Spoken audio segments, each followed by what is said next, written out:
Okay, so today we will hear from Alicia Tan. This is Alicia. I'll just briefly introduce Alicia to you all. So basically, Alicia now is an industry analyst at Google.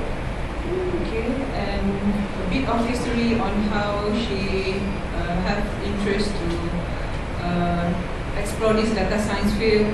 So basically, she read about the work of DJ Patil, former chief data scientist at the White House.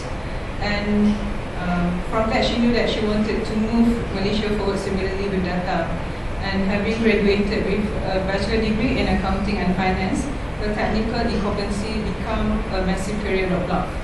So the Fulbright MCMC grant has allowed her to pursue Master of Science in Analytics at Arizona State University, where she gained her coding skills and working opportunities. Okay, now basically ultimately landing her dream job at Google Malaysia. So ladies and gentlemen, I present you Alicia Tan. Actually don't know what to share anymore. That was everything in my thing. So I'm gonna yeah, exactly. So I'm gonna make, hopefully this is gonna be interactive. Also if you guys have any questions about the grant or anything when I present, do feel free to just ask since you just do I need the mic? I think so. Yeah. Okay. Okay, cool. So this is a picture of the school that I attended. So I went to Arizona State University to do a Master's of Science in Business Analytics. As Kat Norisa mentioned just now, my bachelor was actually in accounting and finance. Have you ever served MCMC? Sorry? Have you ever served MCMC? No. Have you ever served MCMC? No. So my bachelor was sponsored by, what is it called? It's a coalition of all the private universities and colleges with partnership with the Sun newspaper. So they sponsored my bachelor degree at Monash Institute in some way, and I did accounting and finance. Once graduated, I went on to Astro, started as a management trainee where I rotated, and that's how I found and stumbled upon analytics. Continued working in analytics for the next 3 years. So essentially what I was doing at Astro was very simple, look into the trends and behaviors of people's media consumption and see how we can upsell them with different products, whether internally or via our shop site, which is their e-commerce thing itself.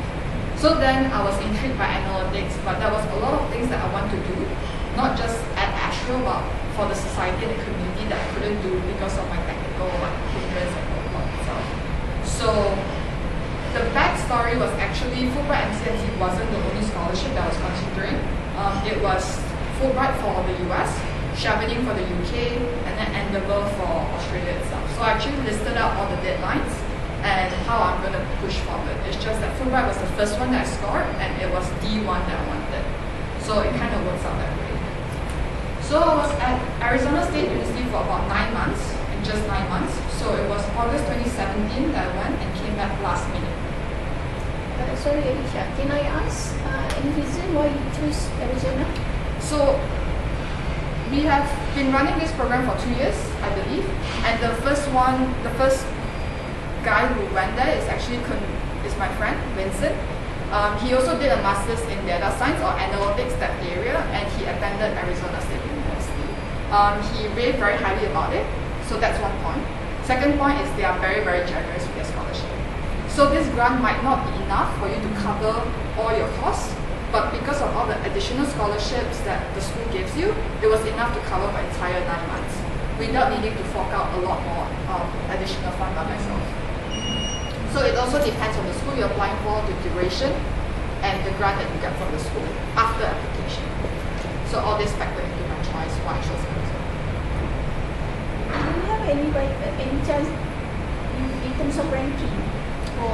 So the school that I attended, the business school is actually one of the top 10 in the US. The WP Carey, yeah. So this program, they were the first year to launch an analytics program. So by the time I went in, it was their 5th or 6th year of doing it. Whereas a lot of the school, they are only about to kickstart. I also did apply to a couple of my dream schools like Stanford and Cornell. I didn't get in, unfortunately. So all those also factor into my choice.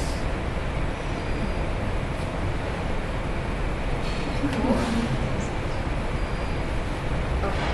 So in terms of the grant application and interview tips, Kat Norisa might be able to tell you better in terms of the specific grants that are available.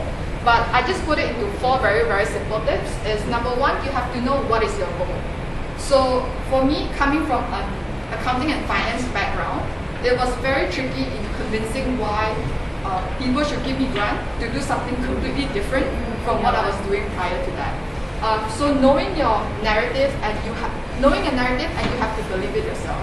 I knew I wanted to move society forward with data. That's what I want to do. My life goal, based on the work of Vijay Patel, who is our first chief data scientist at the White House. So he did a lot of work in terms of the medical field, in terms of the even like security, so police prediction, crime prediction, and all that stuff as well that he did a lot. So owning a narrative, if you don't believe it yourself, how can you convince other people to pour money and invest in you? Take the process as it comes. It's going to be a very, very lengthy process. Like I said, I started off even writing the deadlines of all the different grants that's available. Even after you write your application, you need buy-in from your managers to write support letters for you. And then there's the whole interview process. For me, it was myself and 5 different individuals. 3 from MCMC, I believe, and then there was 2 from the Fulbright program itself. After the interview, you still have to sit for your standardized test. So your GRE or your GMAT. So you can either do it before the interview or after. For me, I chose to do it after because it was investment in terms of money that I have to put in. It cost about 1,000 ringgit just to do the test. So there was time investment and money investment. So I decided it was only smarter once I secure the grant to pursue further. And then at the end is to leverage on your network. I sent a lot of cold messages on LinkedIn to previous Fulbrighters, asking them for tips and tricks in terms of the questions that they will ask. How is the Fulbright director then? What was he like? What kind of questions that he cares about and all that stuff, so that you can kind of answer the question the right way. It was hard to get insights on MCMC because I didn't know who was going to come, but the Fulbright side was a lot easier because they have been running on this grant application for many, many years. What kind of questions from the MCMC representative? Honestly, it was all like, why data science? Why you and not anyone else? And how are you going to contribute to the society when you come back? Can you share with us your answer? This was 2 years ago. Yeah, so but no, in terms of data analytics and society, so where would you think the gaps are in Malaysia? Yeah, so my story is actually quite long. So I came from a very small town in Johor. It's called Segamat. So I was born and raised there. And during the Asian financial crisis, it hit my family quite hard. So I actually didn't go to school till I was 10. So I was 10 and I couldn't really read or write at that age. It was then basically when I came to KL, my teacher were very invested in my brother and myself. So then we started studying a lot, and then we started to get good grades. And my mom is not very well-to-do even today. So it was a lot of what the community has given to me, both during my undergrad and all the experience. And that's why I want to do the same back for the community. So that was my angle, and I feel like analytics is how I can do that at 5 times the scale than doing it individually. Any more questions that will help you guys in this whole process? I don't think you've answered my question. I was Why analytics? You started off and say that data analytics has potential in terms of helping society. So basically, my question back to you was, in what way would data analytics help with the Malaysian society, for example? So there's many ways. I haven't managed to figure out that puzzle yet. But before I even started in this journey, what I've done is actually started a social entrepreneurship in connecting students with opportunities such as those that I was given. So one prime example is Axiata. They do a lot of university leadership development program. Even for secondary school students, leadership development program. Essentially a 2 weeks boot camp where they bring different instructors to come in and teach and share with you. So I joined a lot of those kind of programs, and it has really transformed the way, even I present, the way I share, and the way I think. They are doing it out of their CSR arm, So it's out of essentially goodwill that a lot of these students can leverage on. But the unfortunate thing that I'm seeing, I'm observing, is that you always see the same circle of people. So all these programs, they are just moving from Axiata to Sime Darby to BCG, and like it's just the same group of people taking advantage of this. And I wanted it to be more towards other people to leverage on. Yeah, because it's also hard to fault their application process, right? They clearly would want someone who's better to take advantage of it. So when you have a very impressive CV, the chances of you getting it is high. Yeah, where we're coming from is we understand data analytics helps big business, and Google is big business, and basically it's all about the same thing that you were doing in the past, which is upsell to your customers. And basically you're possibly doing the same thing right now. But in terms of MCMC, we have this concern with digital inclusion, with digital citizenship. So in terms of possibly, if you put your thinking cap on what could somebody like MCMC do? You know? What would the next steps be in terms of using data analytics for the betterment of society? I should, some of your professors have talked about it, so maybe some ideas. Honestly, so honestly, just very, very simple dashboard so that you give visibility of all these SMEs, what they're doing. So a lot of them, if you speak, my mom owns a restaurant. So if you speak to her and ask her how much revenue she's bringing in, she knows that. But in terms of how many plates of like chicken rice she's serving a day, she might not really know and how that translates into cost. So if we can provide like Tableau dashboards or BI like business insights to them, it's very useful. For this, I think Seng Heng, the founder, Mr. Lim, is doing a lot in that area itself. The reason why I kind of took on this role at Google as well is so that I can learn how they're doing things and also do a lot of different 20% projects. So one of my side projects is actually to do like SME kind of thing. We're in the midst of translating a lot of our courses. So I'm helping with that and let's see how we can scale that as well. What are your data sources? For example, Google actually they have their own analytics, right?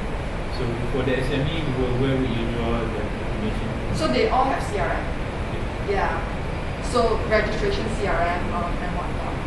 So I also have to give it a thing. I don't really have that as well. Are you excited about your work at Google? And what excites you about working at Google? So I've only been in for the past 6 months. I'm still ramping up because the database is very, very comprehensive. Even understanding the work and who does what is difficult. That's about 90,000 of us now in Google itself. And just knowing who is responsible for which arm of the business was also a challenge. If it's exciting, yes. My set of clients are the finance, institution, and retail. So Seng Heng is one of my clients as well. So doing things in terms of how we can help them unlock was very exciting. So a typical day for you would be? Looking into Google's data, both Google search, YouTube. Google search, YouTube is my main source. Also like Waze and Google Maps. What do? You're looking at the amount of traffic, or you're actually looking at the video? So it depends in watch time, inside watch time, and see how like it's more towards marketing for now because we just started engaging retailers. Moving forward is then how can we help them transform their business as well. So it's more like if it's YouTube, then watch time, which hour do they watch more? How can they serve better ads that are more targeted for them, for example. Are there any trends that you can share with us? Trends. For Chinese New Year, we actually spend 4 times more on all the dinners that a French person would for Christmas. Wow. In Malaysia or Chinese community? For Chinese community in Malaysia. Yeah, for Chinese. Yeah, it's all Malaysia based because my set of clients are all in Malaysia as well. Alicia, I've got a question. You come from a finance background. So when you were in that, when you were learning, in your learning phases, did you actually do any kind of coding or scripting or anything to do? No. So my question is, how did you find learning that when you were doing Python and all the scripting? Was it difficult to learn, or would you say that it's something that's easy to pick up? So I'm not a very creative person. I don't write like essays and all this kind of stuff very well. but I'm very logical. So with accounting and finance, I, in a way, excel in it because I have a very logical set of thinking, and that kind of skill set is very, very applicable for coding. Yes. So for like coding, you just have to know the structure, Yes. and you'll be able to write like why it should be this, why it should be that. You found it, So I mean, in that sense, it was relatively easy. Start with, so my challenge before all this was also to learn what I don't know. So you don't know what you don't know. That was the big thing, right? So having this curriculum, having this program, they kind of guide you through what language you should learn first. So I started picking up with SQL, which is like the easiest of the easiest that you can, and then Python, and then followed by R. So having that like structured syllabus and the breakdown really helped me pick so it up. SQL was part of your course when you went to Yes. Arizona? I did have a little bit of SQL experience at Astro prior to that, Okay. but then it was based on scripts that people wrote before, and it's not really that fresh script. So I couldn't, so I couldn't really find fault or like know why things are done a certain way. Maybe I could even make it 5 times more efficient, like by changing certain things, but I couldn't point that out.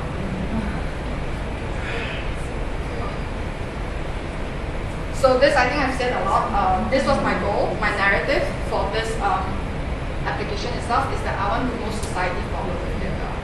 So find your own narrative. Everyone has different passion. Fatin, the other Fulbright MCMC, and I'm sure she works here as well. She went on doing information security or data security. So the entire process, I think I've already covered this.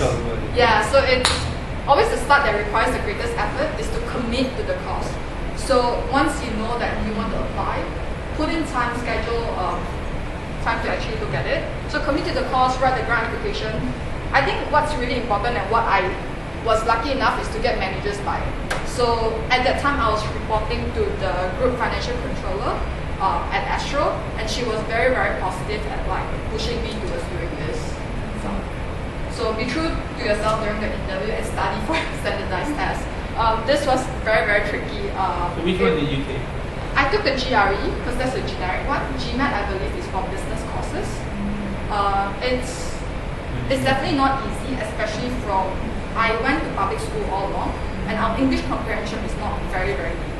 So for like things like GRE and GMAT, they really test your English vocabulary that requires a lot of effort from my end. So it took about 2 months of really solid studying to even secure decent grades.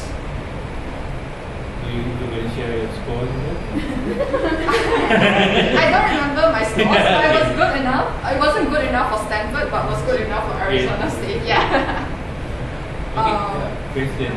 I think we know about the process. So, how do you see yourself in 5 years, and 10 years from now? What would you be doing?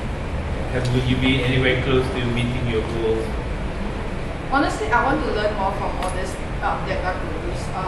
The work that they're doing, I'm following closely in terms of stuff that they do, both internally in Google. In Google, they're doing great stuff, as well as externally as well.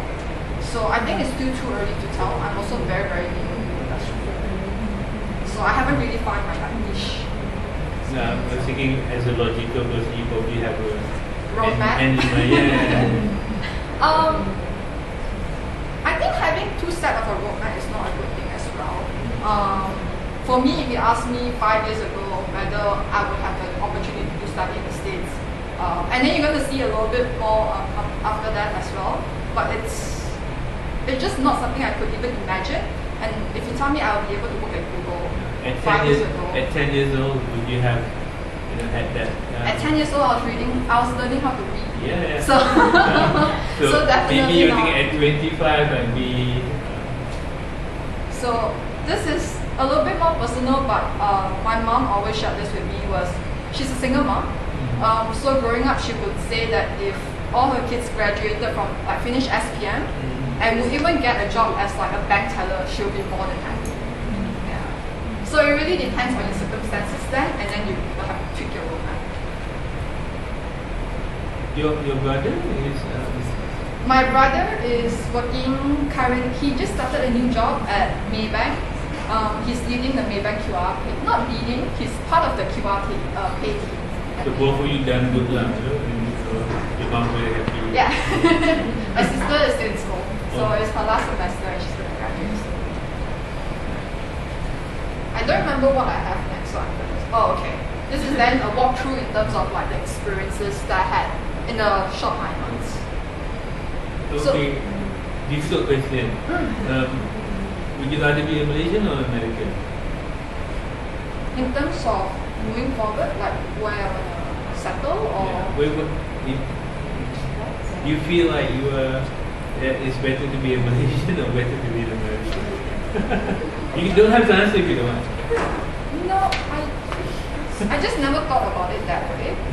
In terms of opportunity-wise, I do feel like the fact that you're in a developing country, there are a lot more opportunities for you to go abroad and learn. So this is actually not my first time in the States. My first time in the States was with a US embassy program called YCLI, which is Young Southeast Asia Leaders Initiative. I was actually there in the States for a month, just to a quick learning, and then I came back.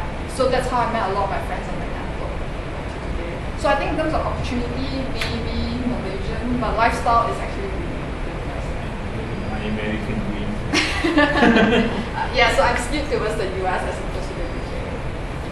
So just very quickly, these are just a few of my classmates. I would say 80% of them are still in the US working, whether it's as data scientists or business insights manager and all that.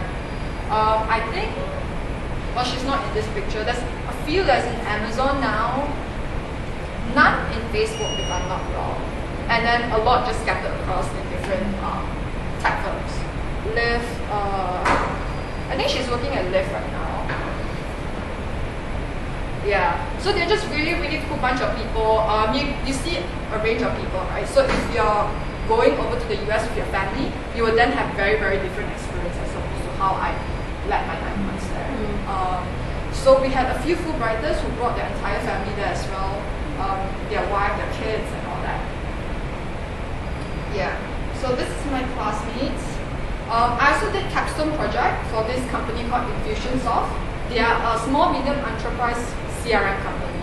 So think Salesforce, but catered for small medium business itself. So this is Brad and Jason. They were actually ex-alumni of the program. So they graduated from the program 3 years ago. We reached out to them and they actually gave us a whole data project. So our project was customer lifetime value modeling, which is taking different signals that they have of their customer, like the frequency of usage and all that, and try to predict how long the customer will be subscribed to your company. So then that gives a value in terms of how much money you should spend getting them at the beginning. So they are running that model right now till today. These are my teammates that I get to work with. So it's a very, very cool exposure, and it really depends on how you define it and how you reach out to the right people. This is like my housemates. I met them on Facebook. So they just said that they wanted a roommate and they are looking for one. They sent out their profile. They're all postgrad students at Arizona State as well. She's an astrophysicist, an engineer, and she's doing her PhD in psychology. So then we just gathered up and then we got a house close to school. And then this photo right here, they are like my Fulbright family. So they are all Fulbrighters from across the globe. He's from Israel, Jordan, Chile, and Colombia. We became very, very close friends and like kind of supported each other. Because I was also there alone for the first time, not having a family, so relying on all these people was very important. So that's in terms of the people that I met itself, and then in terms of how you make up your time. So things that I do, just very, very brief sharing. So I actually applied, so I knew I was going to the States. Then I planned in terms of all the data conference that happened in the States and how I can attend a few of them. There's this one data conference called Open Data Science Conference, ODSC, in San Francisco, where a lot of all these top data scientists will go there and speak.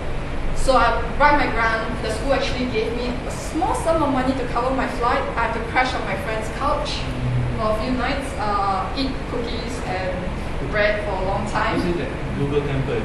Yes. So when I went to San Francisco, I knew I wanted to visit the Google campus, so I made it happen. So this was at the Mountain View campus, and this is DJ Patil. He was the keynote speaker at that conference. DJ Patel was the chief data scientist at the White House. He left when Obama left. So how is it meeting your hero? It was very, very life-changing. Okay. So after his keynote speech, I went to the side, pulled him aside, and told him the whole story. How I'm here on Fulbright, it's a U.S. government and like Malaysian government grant, and that I'm here doing data scientist because of the work that he was doing. Yeah, inspired. So you didn't mention MCMC lah. Well, I didn't think that. Yeah, but it was just a very 360 like life-changing moment. Being able to talk to him. I was shaking and blushing. I'm not sure if you can tell. Where is he now actually? Sorry? Where is he now? He's doing a lot of stuff by himself, like He was did really working for public- Obama, right? Yes. Prior to that, he was in LinkedIn. He's actually the guy who coined the word data science. So previously it was like analytics or like and all that, but he decided to coin that with his other co-data scientists at LinkedIn. So after LinkedIn, he went to the White House and now he's doing his own initiative. He hasn't exactly really published a lot of it, but you can see like different updates on LinkedIn. Yeah, so, and the Mountain View campus is lovely. Managed to get connected with a friend who has a friend who works at Google. So she brought us around and did a tour. So, And then- the Malaysian office, how does it compare? The Malaysian office has only 50 of us, including the security guard, the chef, and the akar who help us clean all our cups. So it's very, very lean, it's very small. I'm happy to host you guys if you want to visit. We are able to bring a few friends, personal friends of ours as well. Yeah. So what I do now, in just a short 2 months, I started last 2 months, is we host a lot of students. So I like to, on Tuesday, I'm hosting a bunch of kids from Startup Malaysia at the Google office, just sharing the experience and hopefully inspire them as well. So this is the horseshoe band with a bunch of my friends, just skimming through photos. And what's really special here is this lady, yeah, is my mom. It's her first time traveling abroad outside Asia. She actually braved the 24 hours flight to fly over to see me. So we decided to take a 5 hours road trip to LA, and then we did everything like Hollywood, Malibu Beach. Although she doesn't really know what's what, but it was she was actually really mad at me at this photo because it was really hot, and she was like hiking up, and she was. But after she really enjoyed it, and you can see that her perspective changed as well. And then I also Arizona's really warm, so during winter I then traveled to the East Coast and saw snow for the first time. So this was just very memorable for me, being stuck in a 5-inch snow, couldn't go anywhere. This is just outside the house, just that. And then for me, I also actually managed to gain a new family. So this is my boyfriend and his family. We met while I was in the States as well. He's clearly American. He lives in Connecticut, so that was part of the reason why I So tried. the many which one is your boyfriend? Sorry? Which Which one is my boyfriend? This guy. That's the dad. And then this is our tour guide. This was during our trip to Europe. We took a family. So this is wine. What is what's behind that? This was taken in France. Yeah, it's a wine guy. okay. Yeah, so this is my new other family now. So, and then you guys have already known this. I'm currently an analytical lead / industry analyst at Google Malaysia. My day-to-day is basically looking into data, trying to generate insights. We do a lot of like seasonal narratives. So for example, like Raya, what trends do we see picking up, and how like the businesses can take advantage of it.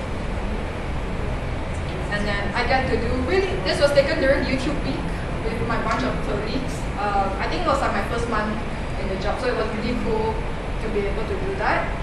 But for me, more importantly, being able to do cool stuff is that I'm being able to work with this group of people. They are very, very inspiring. Everyone's doing like great things, and it's just really cool to even just have conversations with them over lunch and learn the different things together. So I'm working very closely with this girl, Yan Ting, and she does a lot of like Indian cultural dances, which is just, for me, very fascinating itself. And of course, thanks for, want to take this opportunity to also say thank you. It has been life-changing, and I think if it wasn't because of my experience in the States, beyond just academic, I wouldn't ever be able to get this job. So one of the key reasons, at least I do think so, I got this job at Google was from a referral from another Fulbrighter in Mexico. So he completed his Fulbright program. We got connected because we have this whole massive Fulbright network thing. And then I told him, this is my aspiration. I found this job that is very relevant in Malaysia. Could you refer me? So he did that, and then that's how my manager reached out to me as well. So yeah, ready for more questions. We know that in Southeast Asia, the Google will be based in Singapore. Our APAC office is in Singapore. But what is it? I mean, I expect more staff in Google Malaysia. But is it 50% enough to handle the Malaysian? So I mean, we are much bigger yeah, than Singapore. So we are essentially, at the end of the day, just a sales office in Malaysia. A lot of what we do is supporting the Malaysian businesses in terms of buying and selling. So how it works internally is that we do have a lot of specialists that sits out of Singapore. So we have like a Google search specialist that if I need anything to deep dive into, he'll be able to assist. We have a YouTube specialist, a content creator specialist. Even if there's any troubleshooting or technical stuff that I need, there's a specialist that sits out of India that can help us. So it's a very, very integrated It network. doesn't matter where you are. Yeah. But you get sexier title being in Malaysia. Sexier title being You know, you get yeah, of lead course. analyst Of and course. popular Malaysia. So, Yeah. But it has only been 6 months, still learning the curve, still a lot to ramp up. is there a probation period or? Yes, so I'm not finalized or confirmed yet. 2 more weeks is my confirmation. We also have a lot of changes internally as well. The guy who started Google Malaysia, Sajid, has now moved on to India to lead the Google Pay team in India. So now we have a new country manager. His name is Mark, and I'm not sure his engagement. He comes to MCMC quite often, but I'm not exactly sure. Mark Wu, yeah. So he's actually the only, at least in Southeast Asia, the only Malaysian to lead like the Malaysia office. So like the local to lead the office. In Thailand, they have someone else. In Philippines, I think there's someone else as well. Yes. Any question on the ground? Macy people are also very, very nice. So you can just message them. Do you see in future that a subject like this would be relevant even at secondary levels? Data science in general. Maybe I think coding should be a should be, subject. not something you go Not so for much in socially. terms of the specifics of it, but the way they think, Exposure. the logical thinking of how you should structure things. I do think so. But data science as a field, eventually AI is going to definitely take over. Just like the hype for IoT, it's also going to like go back out. Yeah. So even at Google, we have a lot of AI-powered tools. So all these machines are really doing a lot of the work that I'm supposed to be doing. So we can only see that growing. The last question. What was the biggest eye opener when you started learning about data analytics? What would you like to share with us? Something which blew your mind. Is that like we were then, so for me the power was being able to do prediction. So like the project that I did at Arizona, it was in a way chosen by us because that's the field that I really want to do, is being able to forecast beyond just your typical revenue numbers, your profit numbers and all that, but based on consumer behavior and patterns. So things like how often do they log in a week actually significantly impacts like your prediction. So things like that will not be able to be done via Excel previously. So that power is very scary. And also with AI, how quick things can happen. For people, how people choose the use case to analyze certain things? What would be their so-called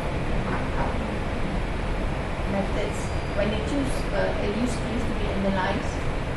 Is there any specific so-called, let's say, is based on request, or this is the in thing of today? We have like, so during the start of the year, we do have like calendars that put like certain narrative that we want to push throughout the year. But there's also a lot of like reactive like requests that we have to do as well for our clients. So it depends case by case basis. Would deep neural networks, AI, things like that, would that be the death for an analyst? Would it be so intelligent that one day even analysts would be? Yeah. So I do. So even in terms of the data science field, there's a lot of different streams. So the stream that I pride myself in is being a data storyteller.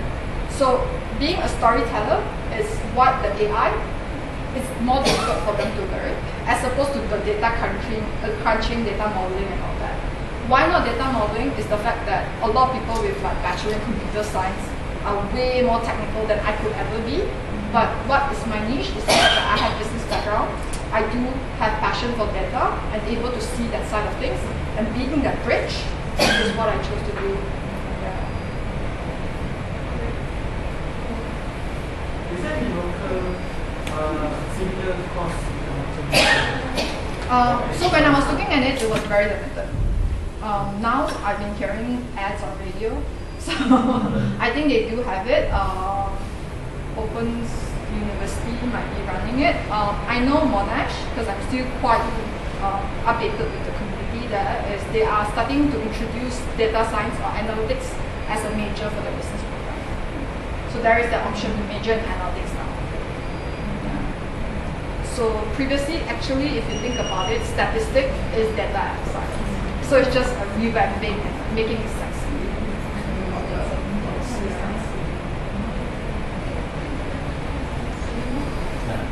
Thank you. So happy to chat further if you guys have questions.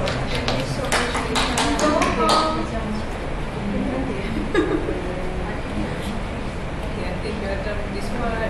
Yeah, that's it. Okay, so basically I just want to share a bit about the Fulbright grants, because this is basically the website where you can go to, and looking at the leaflet that I've shared with you, there are like a few opportunities for, I think, that may be applicable to us MCMC staff.